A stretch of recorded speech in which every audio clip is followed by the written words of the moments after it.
मेरे अत्यंत आत्मीय नौजवान साथियों, नमस्कार। AFEIS के आज 4 जनवरी 2021 के डेली ऑडियो लेक्चर में मैं डॉक्टर विजय अग्रवाल आप सभी का हार्दिक रूप से स्वागत करता हूं और आप सबके साथ ही विशेष रूप से स्वागत करता हूं अपने उन 5 नौजवान साथियों का जिन्होंने एकेडमी की 7 से 21 मार्च के बीच होने वाले क्लासेस के लिए अपने रजिस्ट्रेशन कराए हैं। इन नौजवान साथियों के नाम हैं राहुल सैनी, भरतपुर राजस्थान से; आदर्श कुमार विद्यार्थी, पटना बिहार से; अंश सविता, कानपुर उत्तर प्रदेश से; जितेंद्र कुमार, पसिया बिहार से; और सुरेंद्र ढोलीवाल, झुंझुनू राजस्थान से। दोस्तों, 2021 में आज मेरी आप सबसे यह पहली मुलाकात है। बहुत सी बातें आप अखबारों में पढ़ रहे हैं, चैनल्स पर भी सुन रहे हैं, नारों के रूप में, आदर्श वाक्यों के रूप में, कथा कहानियों के रूप में, और वो सब सही भी हैं। सारी बातें सही हैं, लेकिन हमारे लिए वही बातें सही हो पाती हैं जिन्हें हम आत्मसात कर पाते हैं। मैं जानबूझकर इस शब्द का इस्तेमाल कर रहा हूं, आत्मसात कर पाते हैं। विचारों के स्तर पर इस तरह की बातें हम पढ़ते हैं, वो बातें थोड़ी समय के लिए दिमाग में दर्ज हो जाती हैं और इसके बाद फिर गायब हो जाती हैं। थोड़े समय के लिए तो उनका असर होता है, जब तक कि वो हमारे विचारों में होती हैं, और इसके बाद पता लगता है कि हमेशा हमेशा के लिए गायब हो जाती हैं। सच पूछिए तो हमें याद भी नहीं रह पाती कि हाँ, हमने ऐसा कभी कुछ पढ़ा था और पढ़ने के बाद हमने ऐसा सोचा भी था। तो दोस्तों, नए वर्ष में मैं चाहूंगा कि चूंकि आप सब सिविल सर्विस एग्जामिनेशन की तैयारी कर रहे हैं, स्टेट सिविल सर्विस की तैयारी कर रहे हैं, या यूं कह लीजिए कि नौकरी पाने के लिए प्रतियोगी तैयारी से जूझ रहे हैं, मैं जूझने शब्द का ही इस्तेमाल कर रहा हूं, तो इसके लिए बहुत जरूरी है कि आप इस नए वर्ष में एक अपने लिए अनुशासन का चार्ट बनाएं। मैं टाइम टेबल की बात नहीं कर रहा हूं, मैं डिसिप्लिन चार्ट की बात कर रहा हूं। चाहे तो आप इसे टाइम टेबल कह सकते हैं, लेकिन जो डिसिप्लिन है वो टाइम टेबल से भी ज्यादा बड़ा है। टाइम टेबल की जब हम बात करते हैं तो उसमें समय और इसी समय पर मैं ये काम करूंगा, इसकी बात होती है। लेकिन जो डिसिप्लिन चार्ट होता है उसमें केवल समय की ही बात नहीं होती, हमारी आदतों की भी बातें होती हैं, हमारे सोचने के तौर तरीके की भी बातें होती हैं, हम दूसरों से कैसा व्यवहार करेंगे उसकी भी बात होती है। डिसिप्लिन इसे ही कहते हैं, हर मामले में डिसिप्लिन। तो मुझे लगता है फ्रेंड्स कि आप सबको, जब तक आप अपने इस उद्देश्य में सफल नहीं हो जाते, एक डिसिप्लिन चार्ट बनाकर पूरे डिसिप्लिन के साथ उसका पालन करना चाहिए। हालांकि मैं अभी जिस विषय पर बात कर रहा हूं यह विषय लाइफ मैनेजमेंट के लिए ज़्यादा सटीक विषय है, लेकिन फिर भी मुझे लगा कि आप में से बहुत से ऐसे स्टूडेंट हो सकते हैं जो लाइफ मैनेजमेंट न सुनते हों, तो कम से कम नए वर्ष पर अपने मन की यह बात तो मैं आप सब तक पहुंचा ही दूं। तो दोस्तों, आइए अब अपने मुख्य मुद्दे पर आते हैं, और मुख्य मुद्दे के तहत आज जो एक टॉपिक आपको पढ़ने को मिला होगा अखबारों में, वह छोटा सा टॉपिक है दोस्तों, और वो कुल मिलाकर के ये है, उस पर मैं बहुत ज़्यादा विस्तार से बात नहीं करने जा रहा हूं, कि जो अमेरिका है, अमेरिका की संसद ने 2 दिनों पहले एक चीन की नीति से संबंधित एक प्रस्ताव पारित किया है, आप कह लीजिए एक बिल पारित किया है, जिसमें वो चीन की नीतियों के बारे में आगे क्या करेगा इसका जिक्र है। यहां मैं 2 बातें आपसे विशेष रूप से कहने जा रहा हूं। पहली बात तो यह है कि आपको मालूम होना चाहिए कि भारत और चीन के जो संबंध हैं फिलहाल जो हैं वो तो हैं ही, लेकिन चूंकि चीन हमारे पड़ोसी देश है, इसके नाते सिविल सर्विस एग्जामिनेशन की दृष्टि से ये बहुत महत्वपूर्ण है। ठीक है, जो प्रस्ताव पर जो बिल पारित हुआ है वो अमेरिका ने पारित किया है, लेकिन भारत से भी उसका संबंध है। भारत से उसका क्या संबंध है?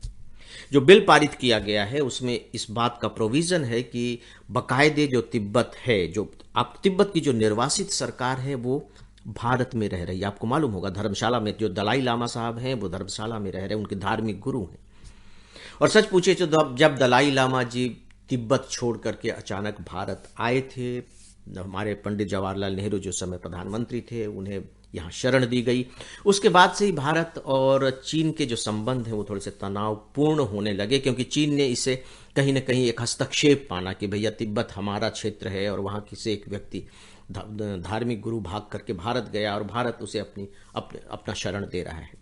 खैर चलिए, उसके बाद से भारत और आप यूँ कह लीजिए कि चीन के संबंध लगभग खराब ही होते चले गए। कहाँ तक पहुँच गए हैं आप बहुत अच्छे से जानते हैं। अब आप देखिए कि दो महत्वपूर्ण बातें हैं। पहली बात तो यह कि चीन लगातार विस्तारवादी नीति अपना करके चल रहा है। किस तरीके से अमेरिका और चीन के बीच में ट्रेड वार शुरू हो गया है। दूसरी बात है कि कोरोना के संकट के समय आप देख रहे हैं कि चीन, आप यूं कह लीजिए कि उसकी जो छवि है वो काफी धूमिल हुई है। कोरोना की शुरुआत वहां से हुई, इस पर आक्षेप लगाया गया। वर्ल्ड ट्रेड ऑर्गेनाइजेशन पर उसका दबाव है, वर्ल्ड हेल्थ ऑर्गेनाइजेशन पर उसका दबाव है, यह आरोप लगा और पूरी दुनिया एक प्रकार से चीन को कहीं ना कहीं शक की निगाह से देखने लगी। आप बहुत अच्छे से जानते हैं। ऐसी स्थिति में अगर अमेरिका की संसद यह नीति पारित करती है तो ये बहुत महत्वपूर्ण है। हो सकता है कि इससे जो चीन की विस्तारवादी नीति है उस पर थोड़ी सी रोक लगे और चीन का भारत के प्रति जो इतना एक शत्रुतापूर्ण ही कह लीजिए जो रुख उसने अपना रखा है वह भी थोड़ा सा नम्र हो। और एक सूचना कुल मिलाकर के अभी यह है कि जो यहाँ धर्मशाला में जो तिब्बत की जो निर्वासित सरकार है उसने अपनी संसद बाकायदे बना रखी है। उसके चुनाव होते हैं, उसके चुनाव होने जा रहे हैं और उसमें बाकायदे विश्व के प्रेक्षक आएंगे उस चुनाव में। अब देखते हैं कि आगे क्या होता है। आपके लिए जो एक लाइन की जो महत्वपूर्ण सूचना है, जो घटना है वो ये है कि चीन की आपके लिए जो एक महत्वपूर्ण सूचना है वह यह कि अमेरिका के संसद ने चीन के संबंध में अपनी नीति से जुड़ा हुआ बिल पारित कर दिया है। अगर बात और आगे बढ़ती है और इस पर अगर कुछ एडिटोरियल कमेंट्स वगैरह आते हैं तो उस पर हम लोग बाद में बात करेंगे। फ्रेंड्स, आज के मुख्य विषय के तहत आज मैं आप सबसे जो पढ़ने का तरीका और जो आलोचनात्मक क्षमता होती है इस पर सीधे अब आ रहा हूं। हम लोग आलोचनात्मक क्षमता का विकास कैसे करें इस पर बातें कर रहे थे। फ्रेंड्स, इसके बारे में स्टूडेंट के दिमाग में मुझे ऐसा लगता है कि कुछ बहुत से डाउट्स हैं। उन्हें ऐसा महसूस होता है जैसे इसका कोई फार्मूला होगा, या जब आंसर राइटिंग की आप बात करते हैं तो उसमें भी लोगों को ऐसा महसूस होता है कि कोई सूत्र होगा, यदि वह सूत्र उनकी पकड़ में आ जाए तो वो आंसर राइटिंग कर लेंगे। और जो आलोचनात्मक समीक्षा कीजिए, आलोचनात्मक परीक्षण कीजिए, वो आंसर राइटिंग का ही अपना एक शब्द है। तो ये आएगा कैसे? देखिए, जब भी हम क्षमता के विकास की बात करते हैं तो क्षमता का जो विकास होता है वो चौतरफा विकास होता है और ये बीज रूप से इसकी शुरुआत करनी पड़ती है। बीज रूप से, जो मैं कह रहा हूं बीज रूप से, तो यहां बीज क्या है? अब आप बताइए कि आप आंसर राइटिंग कर रहे हैं, ठीक है, ये तो उसका परिणाम है, आउटपुट है। आप आंसर राइटिंग करने के बाद तो बात खत्म हो गई। आप सिविल सर्विस की तैयारी कर रहे हैं, सिविल सर्विस की तैयारी करने में आप आंसर देते हैं, चाहे आप रिटन फॉर्म में दें या इंटरव्यू में आप बोल कर दें, वो आपका आंसर होता है। तो आंसर आपने दे दिया, खत्म हो गई आपकी बात। अब एग्जामिनर के ऊपर है कि वो इसके बारे में क्या निर्णय लेता है, वो इसका कैसे मूल्यांकन करता है। तो आपने जो आंसर दिया है इसका बीज कहां है, सीड कहां है? यानी कि आपके दिमाग में जो ये आंसर आया है ये कहां से पैदा हुआ है, इस पर आप थोड़ा सा सोचिए। जब आप गंभीरता से सोचेंगे तो आपको पता लगेगा कि ये जो आंसर है ये पैदा हुआ है आपके पढ़ने से। आप बिना पढ़े कैसे आंसर देंगे, आप बताइए। सामान्य तरीके की जो आपने पढ़ाई की है उसके तहत आप सामान्य प्रश्नों के आप आंसर दे देंगे, वो बात अलग है। लेकिन जो भी आप आंसर देते हैं एकेडमिक फील्ड में, तो उसके पीछे दो बातें होती हैं। पहली बात जो सबसे महत्वपूर्ण होती है वह होती है पढ़ाई। आप पढ़ाई करते हैं तभी आप आंसर दे पाते हैं, और जो पढ़ाई नहीं कर पाते वो आंसर नहीं दे पाते और इसीलिए परीक्षा में फेल हो जाते हैं। जो पढ़ लेते हैं और आंसर दे लेते हैं वो पास हो जाते हैं। लेकिन पास होने के भी तो लेवल है, सभी एक ही श्रेणी में पास नहीं होते, सभी को एक ही जैसे नंबर नहीं मिलते, वो डिफरेंट डिफरेंट होते हैं। तो जो बीज रूप है आलोचनात्मक क्षमता का, याद रखिए वह है आपका अध्ययन, यानी कि पढ़ने का तरीका, कि आप पढ़ते कैसे हैं। जब तक आपके पढ़ने का तरीका आलोचनात्मक नहीं होगा, तब तक आपके उत्तर देने का रूप आलोचनात्मक नहीं हो सकता है। इसे चाहे आप स्वीकार करें या स्वीकार न करें। मैंने कहा पढ़ने का तरीका आलोचनात्मक, इसके दो रूप हैं। पहला यह है कि आप पढ़ रहे हैं लेकिन उसे समझ भी रहे हैं, यह इसका पहला रूप है पढ़ने का। दूसरा जो रूप है इसी का, वो यह है कि जब आप पढ़े हुए को समझ गए हैं तो समझने के बाद उस पर थोड़ा सा विचार भी कीजिए।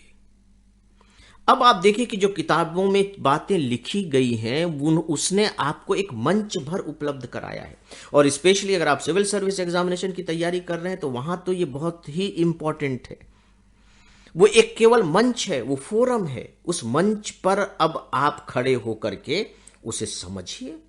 और बात केवल समझने तक सीमित नहीं है, समझने के बाद उस पर विचार कीजिए।